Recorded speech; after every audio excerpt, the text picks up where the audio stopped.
Alleluia, alleluia, alleluia. Alleluia, alleluia, alleluia. Remain in me as I remain in you. Whoever remains in me bears much fruit. Alleluia, alleluia, alleluia.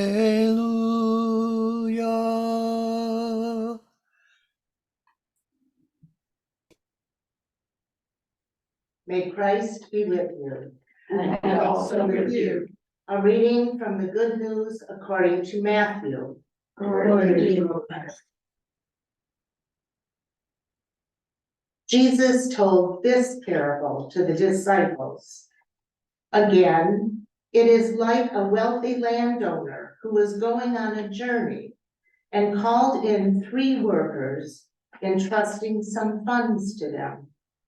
The first was given $5,000, the second $2,000, and the third $1,000, according to each ability. Then the landowner went away. Immediately, the worker who received the 5,000 went and invested it and made another 5.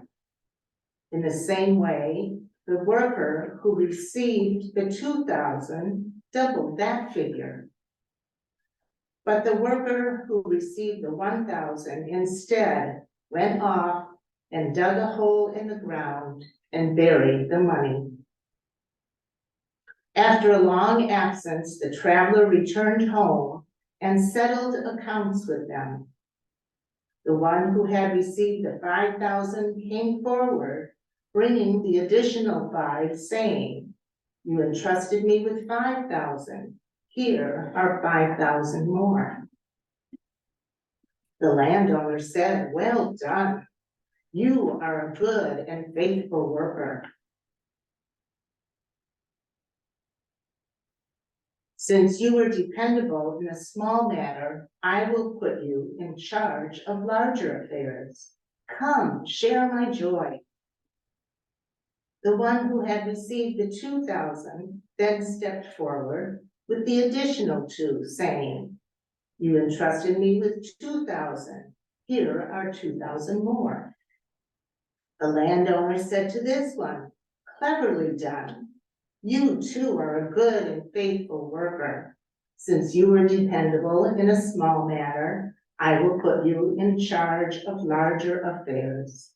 Come, share my joy."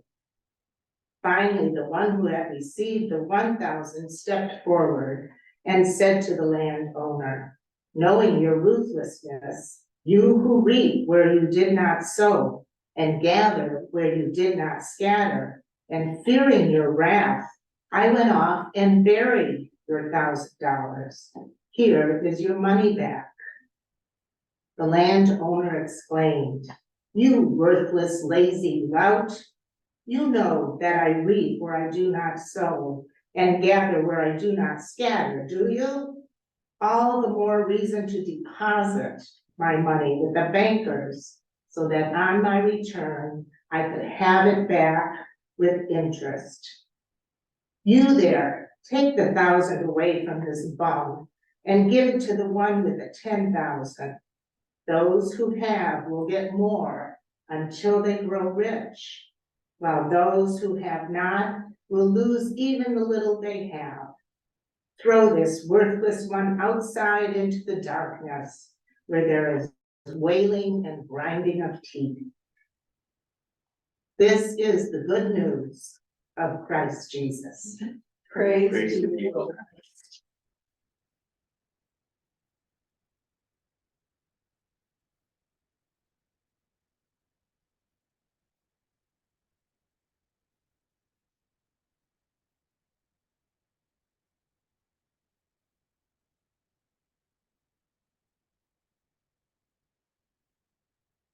Well, these readings this week had my mind going and going and going. Even this morning, I was still going in my head. So I will try to make some sense of all these thoughts I've had. First of all, I saw myself asking this question. Am I a risk taker or do I play it safe?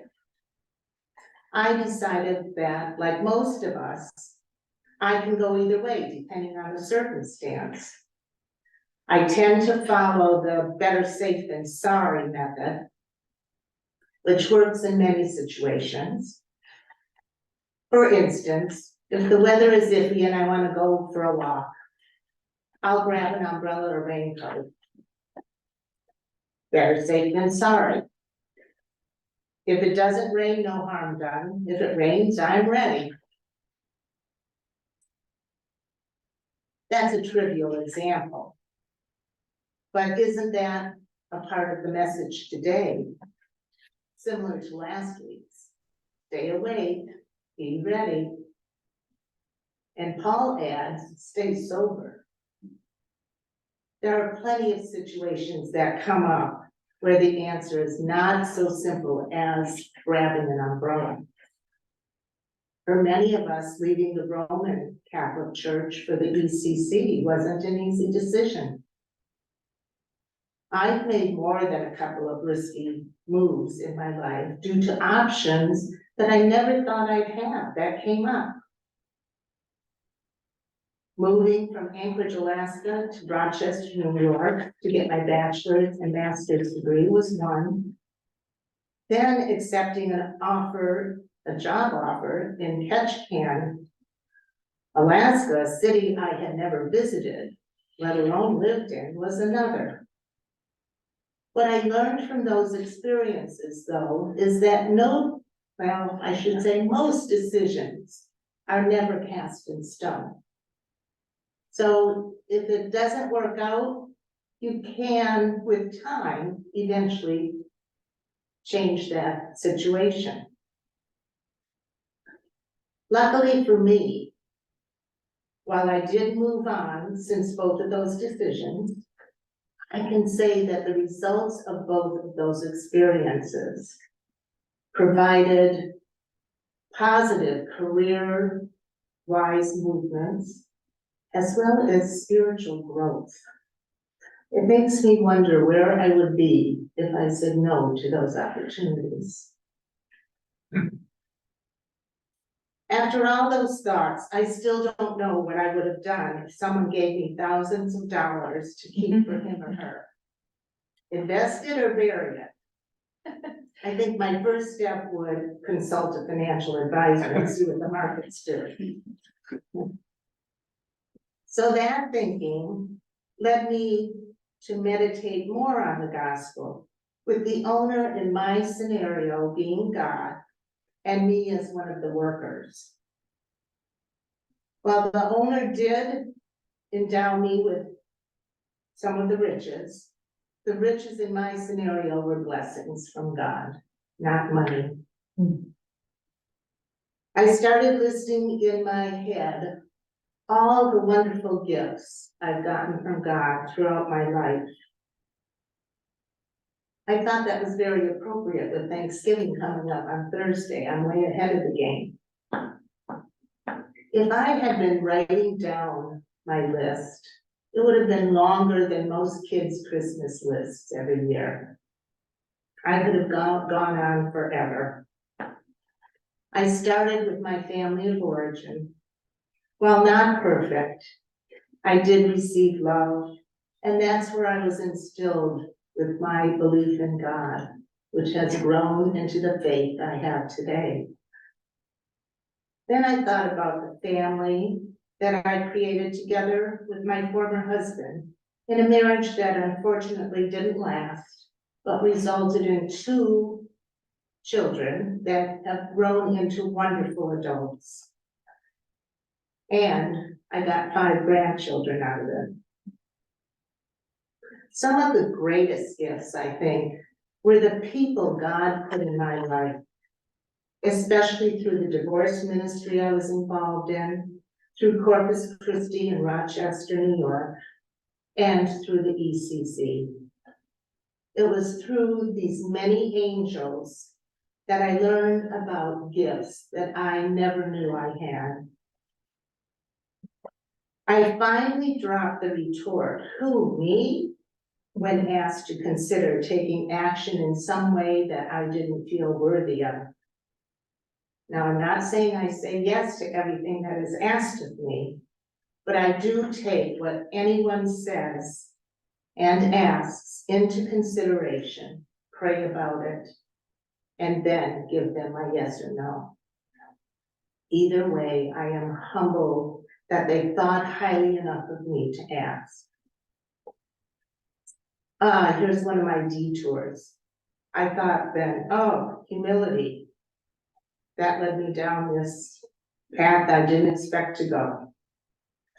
But I had just read a good definition of humility. We usually think of humility as thinking of ourselves as unworthy. But what this definition says is humility is acknowledging your gifts and talents, but knowing that they are God-given. God-given gifts are never given to become your private possessions. They are given to share with God's help. I've learned to listen to what people say to me.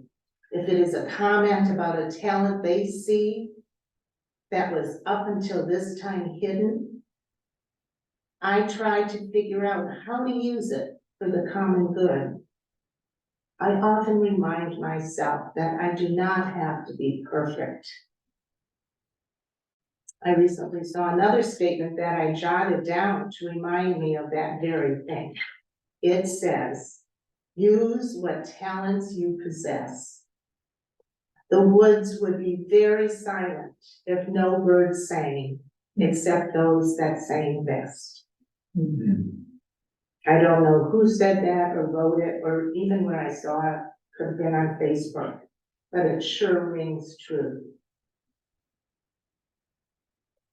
I can't ignore that wonderful first reading from Wisdom that mentions perfect love. In my mind, the only perfect love there is the love that comes from God. And it does come in abundance. That is the ultimate God-given gift that we all receive and are expected to constantly share, even if the love we share isn't perfect. Are you like the woman in the first reading? Do you reach out to the needy and extend your arms to the poor? Are you feeding the hungry and curing the sick? Sadly, some people bury that love, never acknowledging it and eventually forgetting about it. But God is always at the ready to shower us with love when asked for it. And God will wait forever for us to do that. Thank God daily for the gifts and ask God how you can use them to best serve your siblings. That is how we stay awake and sober and ready for the day of God.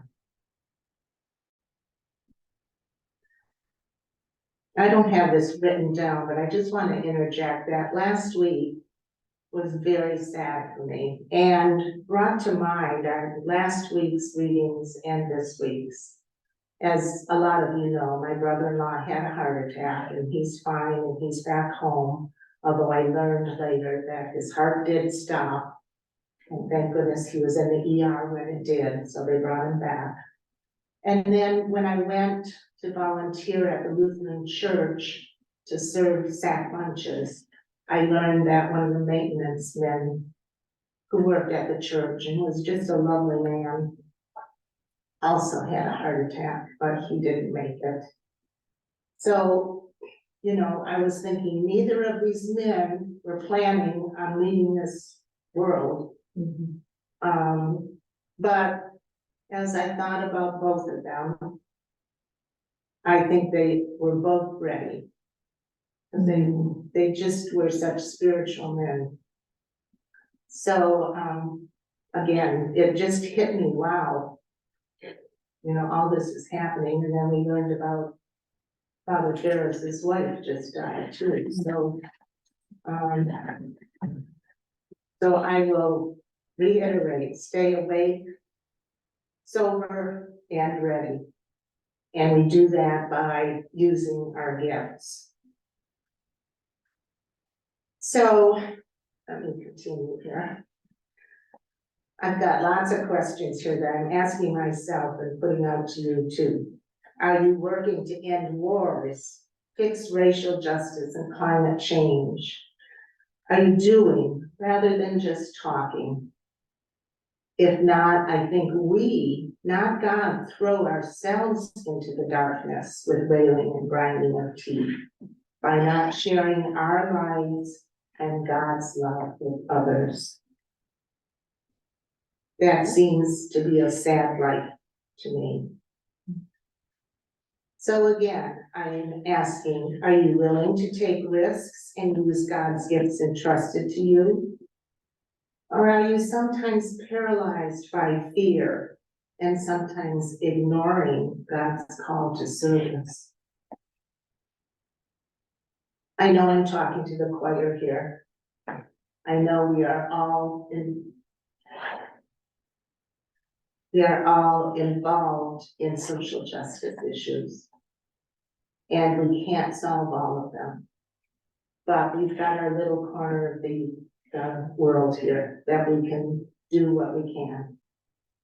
So I just say, keep it up. God gave us the gifts we have for a reason. But don't be surprised if once you feel comfortable using a gift you've never used, God or one of God's angels will give you another opportunity to try something new and out of your comfort zone. As our readings say, to those who have many gifts, many more gifts will be given. There's no retirement age at which God stops offering us opportunities to serve one another.